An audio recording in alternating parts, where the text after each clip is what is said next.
नमस्कार सभी को, welcome to our YouTube channel Gurukul Studies. आज हम माइक्रोप्रोसेसर 8085 के इंटरनल आर्किटेक्चर का टाइमिंग एंड कंट्रोल यूनिट को डिस्कस करेंगे। ये पार्ट 2 वीडियो है इंटरनल आर्किटेक्चर का। पार्ट 1 में ऑल कंपोनेंट्स सभी रजिस्टर्स को डिस्कस कर चुके हैं। पार्ट 1 वीडियो का लिंक नीचे डिस्क्रिप्शन में है, चेक इट आउट। तो स्टार्ट करते हैं। टाइमिंग एंड कंट्रोल यूनिट में टोटल 16 पिंस होते हैं। यही 16 पिंस क्या क्या हैं और साथ ही साथ इसके एप्लीकेशंस क्या हैं, कैसे ये काम करता है, 16 पिंस पूरा सिस्टम को कैसे कंट्रोल करते हैं, इसको पूरा डिटेल्स में डिस्कस करेंगे। तो इंस्ट्रक्शन डिकोडर इंस्ट्रक्शन को डिकोड करके इवेंट के सीक्वेंस को एस्टेब्लिश करता है और यही सीक्वेंस को timing and control unit follow करता है और इंस्ट्रक्शन को पूरा कंप्लीट करता है और प्रोग्राम को भी पूरा एग्जीक्यूट करता है। ये timing and control unit generate करते हैं टाइमिंग एंड कंट्रोल सिग्नल्स, जो कि कोई भी इंस्ट्रक्शन के एग्जीक्यूशन के लिए नेसेसरी है। और साथ ही साथ ये यूनिट सिंक्रोनाइज करता है सभी रजिस्टर्स को और डाटा को फ्लो करवाता है through all the registers and units. Microprocessor के internal and external both operations and functions को कंट्रोल करता है ये कंट्रोल यूनिट। कंट्रोल यूनिट में एक ऑसिलेटर और एक कंट्रोलर सीक्वेंसर रहता है, जो कि हेल्प करता है internal and external both operations के लिए। सीपीयू एंड पेरिफेरल्स में जो डाटा फ्लो होता है उसको कंट्रोल यूनिट कंट्रोल करता है। ये सभी पिंस और कंट्रोल सिग्नल्स को 6 पार्ट्स में डिवाइड करते हैं। तो ये 6 पार्ट्स क्या क्या हैं? Power supply pins, clock signals, control signals, status signals, DMA signals and reset signals. Number 1, power supply pins VCC and VSS. ये दो पिंस पावर सप्लाई के पिंस हैं। वीसीसी ये पिन +5 वोल्ट का पावर सप्लाई के लिए है to the timing and control unit. VSS ये पिन ग्राउंड रेफरेंस के लिए होता है। नंबर 2, क्लॉक सिग्नल्स और clock pins X1, X2 and clock out. ये 3 पिंस यूज होते हैं as a clock signals to the microprocessor 8085। X1 and X2 एक क्रिस्टल RC/RL नेटवर्क है जिसको कनेक्ट किया जाता है ये X1 एंड X2 दोनों पॉइंट्स के साथ एक पर्टिकुलर फ्रीक्वेंसी को सेट करने के लिए for the internal clock generator, जिस फ्रीक्वेंसी में ये ऑपरेट होगा। और crystal RL and RC as a input use होते हैं CPU के लिए और इसका फ्रीक्वेंसी इंटरनली डिवाइड होता है बाय 2। मतलब ये पिक्चर से इसे समझते हैं, ये है क्रिस्टल जो कि X1 एंड X2 दोनों पिंस के साथ कनेक्टेड हैं। अब क्रिस्टल का फ्रीक्वेंसी 6 मेगाहर्ट्ज है और ऑपरेटिंग फ्रीक्वेंसी 3 मेगाहर्ट्ज का। अब 3 मेगाहर्ट्ज के कोई भी सिस्टम को ऑपरेट करने के लिए क्रिस्टल फ्रीक्वेंसी 6 मेगाहर्ट्ज का होना चाहिए, क्योंकि ये इंटरनली डिवाइडेड बाय 2 होता है। Clock out pin as a system clock use होते हैं कोई भी पेरिफेरल्स या अदर डिवाइसेस के लिए। X1 and X2 input period का ट्वाइस होता है ये clock period. Number 3, control signals ready, ALE, read bar, write bar. ये 4 पिंस यूज होते हैं as a control purpose microprocessor 8085 के लिए। रेडी ये सिग्नल को माइक्रोप्रोसेसर यूज करता है कोई भी पेरिफेरल जैसे इनपुट आउटपुट और मेमोरी इज रेडी और नॉट कोई भी डाटा सेंड या एक्सेप्ट करने के लिए। एक पिक्चर से इसे समझते हैं। यह है रेडी सिग्नल जो कि पेरिफेरल से कनेक्टेड है और पेरिफेरल से डाटा सेंड या एक्सेप्ट करना है उसके लिए ये सिग्नल भेजता है। ये एक एक्टिव हाई इनपुट सिग्नल है, मतलब जब भी रेडी पिन लो रहेगा means ready is equal to 0 then microprocessor waits, और जब भी रेडी पिन हाई रहेगा means ready is equal to 1 then microprocessor data को सेंड या एक्सेप्ट करना स्टार्ट कर देगा। और ये पिन जब तक हाई में रहेगा माइक्रोप्रोसेसर ऑपरेशन को कंप्लीट करेगा और नेक्स्ट ऑपरेशन को प्रोसीड भी करेगा। ALE address latch enable AD0 to AD7 ये lower order address lines both as a address bus and data bus काम करते हैं। एड्रेस लैच इनेबल एक ऐसा पिन है जो कि हमें इंडिकेट करता है कि जो 16 बिट का एड्रेस है उसमें lower order address lines 80 to 87 ये 8 बिट्स एज ए डाटा बस या एज ए एड्रेस बस काम करेंगे। तो जब भी ये सिग्नल हाई रहेगा तो 80 to 87 ये लाइंस एज ए एड्रेस को लैच करने के लिए काम करेगा, मतलब एज ए एड्रेस बस काम करेगा। और जब भी ये सिग्नल लो रहेगा means AL is equal to 0, then 80 to 87 सभी 8 bits as a data bus काम करेंगे।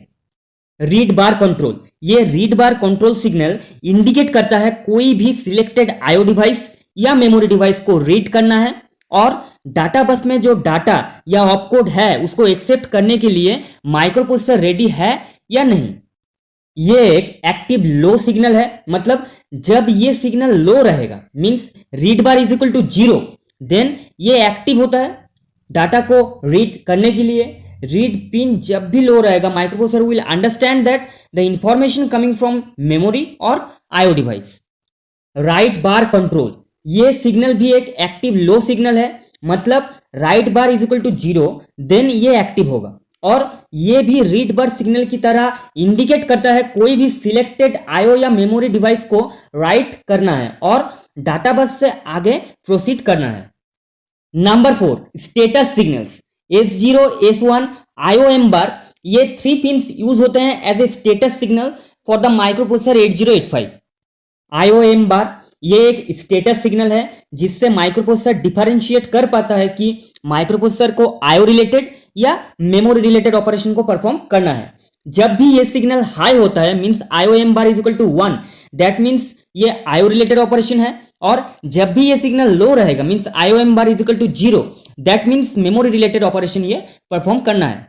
ये सिग्नल कॉम्बाइंड होता है रीड एंड राइट बार से IO and memory control signals को जेनरेट करने के लिए। S0 एंड S1 ये स्टेटस सिग्नल भी IOM बार सिग्नल से सिमिलर है। वेरियस ऑपरेशन जैसे memory read, memory write, opcode fetch, IO read, IO right and interrupt, ये सभी ऑपरेशंस को आइडेंटिफाई करने के लिए ये यूज होता है, बट स्मॉल सिस्टम में ये रेयरली यूज होता है। एक एग्जांपल से इसे समझते हैं। इस चार्ट में अगर ऑपकोड फेच ऑपरेशन है तो IOM bar is equal to 0 means memory related operation, S1, S0 both are 1 and RD bar is equal to 0 means memory related opcode fetch operation. Next IOM bar is equal to 0, S1 is equal to 1, S0 is equal to 0 और read bar is equal to 0। IOM bar is equal to 0 means memory related operation and RD bar is equal to 0 means read operation, so it is memory read operation. Next IOM bar is equal to 0, S1 is equal to 0, S0 is equal to 1 and write bar is equal to 0 means memory write operation। और next IOM bar is equal to 1, S1 is equal to 1, S0 is equal to 0 and read bar is equal to 0। IOM bar is equal to 1 means IO related input output related operation and read bar is equal to 0 means read operation, so it is IO read operation। Next IOM bar is equal to 1, S1 is equal to 0, S0 is equal to 1 and write bar is equal to 0 means IO write operation। और IOM bar is equal to 1, S1 is equal to 1, S0 is equal to 0 and INTA bar is equal to 0 means interrupt acknowledge। इस chart से पूरा control and status signals high and low में means 0 और 1 में कैसे काम करता है और माइक्रोप्रोसेसर का प्रोसेसिंग भी पूरा क्लियर होगा। Number 5, DMA signals. DMA और डायरेक्ट मेमोरी एक्सेस क्या है?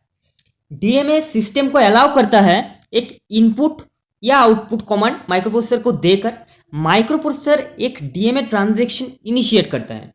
करंट जो भी ऑपरेशन परफॉर्म हो रहे हैं उसको कंप्लीट करके DMA एक इंटरप्ट सिग्नल इशू करता है। मेन मेमोरी ट्रांसफर के बाद CPU ये सिग्नल को सर्विस करेगा because DMA controller directly access to the memory unit. एक बार DMA ऑपरेशन कंप्लीट होने के बाद डिवाइस रिलीज करता है एक बस रिलीज सिग्नल और प्रोसेसर एक्नॉलेज दिस बस रिलीज सिग्नल और रिज्यूम करता है बस साइकिल्स को जहां पे ये इंटरप्ट हुआ था। होल्ड एंड होल्ड एक्नॉलेज ये 2 pins as a direct memory access signals काम करता है for the microprocessor 8085। Hold pin ये एक active high input signal pin है माइक्रोप्रोसेसर 8085 में, मतलब जब ये हाई रहेगा तभी ये होल्ड पिन एक्टिव होगा। एक master requesting to the microprocessor 8085 for the use of address and data buses. Hold request receive करने के बाद माइक्रोप्रोसेसर बसेस को लेफ्ट कर देता है और एक होल्ड एक्नॉलेज सिग्नल सेंड करता है और माइक्रोप्रोसेसर रिगेन्स करता है कंट्रोल बसेस को जब ये होल्ड सिग्नल लो होता है। होल्ड एक्नॉलेज ये भी एक active high output signal pin है फॉर द माइक्रोप्रोसेसर 8085। माइक्रोप्रोसेसर सभी कंट्रोल बसेस को लेफ्ट करता है जब ये सिग्नल हाई मतलब HLDA इज इक्वल टू 1 होता है। डीए में कंट्रोलर सभी बसेस को कंट्रोल और डाटा को ट्रांसफर करवाता है directly between the source and the destination, और डाटा ट्रांसफर पूरा एंड होने के बाद कंट्रोलर एक लो सिग्नल सेंड करता है होल्ड पिन को और माइक्रोप्रोसेसर रिज्यूम करता है बस साइकिल्स को, फिर से बसेस को कंट्रोल करता है। Number 6, reset signals, reset in and reset out. ये दो पिन्स यूज होते हैं माइक्रोप्रोसेसर 8085 में as a reset signals. Reset in bar, ये सिग्नल्स यूज होते हैं प्रोग्राम काउंटर को 0 में रीसेट करने के लिए, और साथ ही साथ इंटरप्ट इनेबल होल्ड एक्नॉलेज को भी रीसेट करता है और सभी बसेस को ट्राई स्टेटेड भी करता है, मतलब पूरा माइक्रोप्रोसेसर सिस्टम को रीसेट करता है। ये एक एक्टिव लो सिग्नल है। रीसेट आउट, ये सिग्नल इंडिकेट करता है कि माइक्रोप्रोसेसर का पूरा रीसेट कंप्लीट है और यूज के लिए रेडी है। ये एक एक्टिव हाई आउटपुट सिग्नल है और ये सिग्नल पेरिफेरल्स डिवाइसेस के लिए भी उसको रीसेट करने के लिए भी यूज होते हैं। इसे एक acknowledgement signal to the reset in bar भी बोला जा सकता है। तो बस आज के लिए इतना ही, मिलते हैं 8085 माइक्रोप्रोसेसर का पूरा पिन डायग्राम का वीडियो लेकर जल्द ही। तब तक के लिए खुश रहिए और गुरुकुल स्टडीज चैनल को लाइक शेयर एंड सब्सक्राइब कर लीजिए। थैंक यू दोस्तों।